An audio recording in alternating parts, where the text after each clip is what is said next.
Bonjour à toi.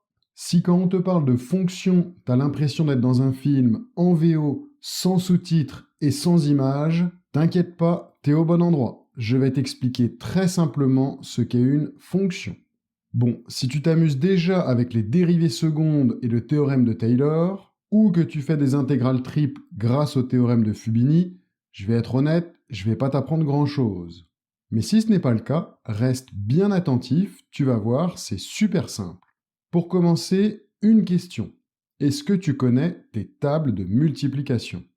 Si oui, bonne nouvelle, tu connais déjà plein de fonctions sans même t'en rendre compte. Si tu ne les connais pas, tu peux essayer les vidéos de la chaîne Rapématique pour les apprendre en chanson. Je mets les liens dans la description et honnêtement, je trouve ces vidéos géniales. Bon, mais c'est quoi le rapport entre les tables et les fonctions?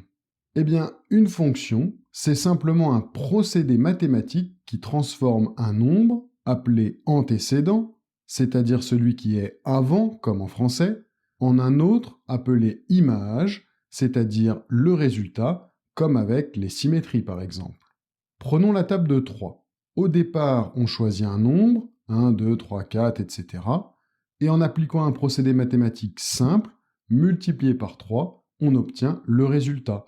1 fois 3 égale 3, 2 fois 3 égale 6, 3 fois 3 égale 9, etc. C'est donc une fonction qui transforme un nombre en son triple. Le procédé est multiplié par 3. Comme 5 fois 3 est égal à 15, l'antécédent est 5, l'image est 15. On dit que 5 a pour image 15 par cette fonction, ou que 15 a pour antécédent 5 par cette fonction. Il existe des fonctions qui ne changent pas le nombre. Avec la table de 1, 5 multiplié par 1 est égal à 5, l'antécédent est toujours égal à l'image. Il existe des fonctions pour lesquelles une image a plusieurs antécédents. Avec la table de 0, quel que soit le nombre de départ, on obtient toujours 0. 2 fois 0 égale 0, 6 fois 0 égale 0, etc. En revanche, il est impossible d'obtenir plusieurs images avec un même antécédent.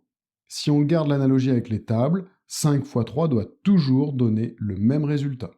Voyons maintenant comment on fait pour noter tout ça de façon mathématique dans un cas général.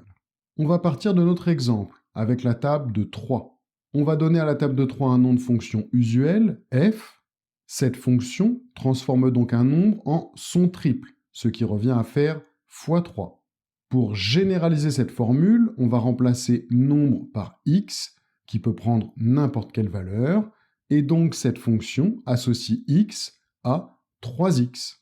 La fonction s'appelle f, l'antécédent est x, et l'image est 3x. On lit cette notation, f de 5 est égal à 15. Pour représenter une fonction, on peut aussi utiliser un tableau. C'est très simple, on fait un tableau avec deux lignes. Sur la première ligne, on met les antécédents, c'est-à-dire x, et pour obtenir la deuxième ligne, il suffit d'appliquer la fonction, le procédé, à chaque nombre, et on obtient les images, c'est-à-dire f de x.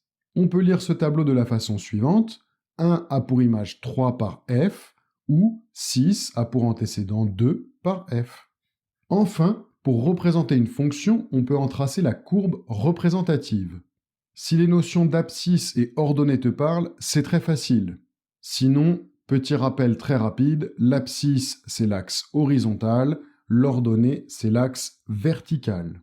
En reprenant le tableau précédent, on va placer les points ayant pour abscisse les antécédents et pour ordonnée les images.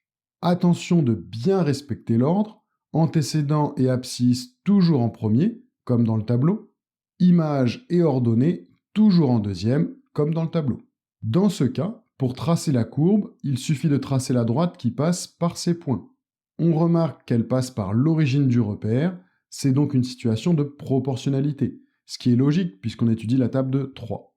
Il existe des courbes plus complexes à tracer, mais leur construction n'est pas étudiée au collège. En revanche, quelle que soit la courbe, l'abscisse d'un point donne l'antécédent et l'ordonnée donne l'image. Pour résumer, il n'y a que 3 mots à connaître. Fonction, antécédent et image. La fonction, c'est le nom qu'on a donné au procédé.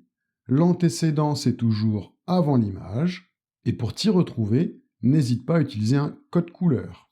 Et voilà, j'espère avoir été clair et t'avoir aidé à comprendre ce qu'est une fonction.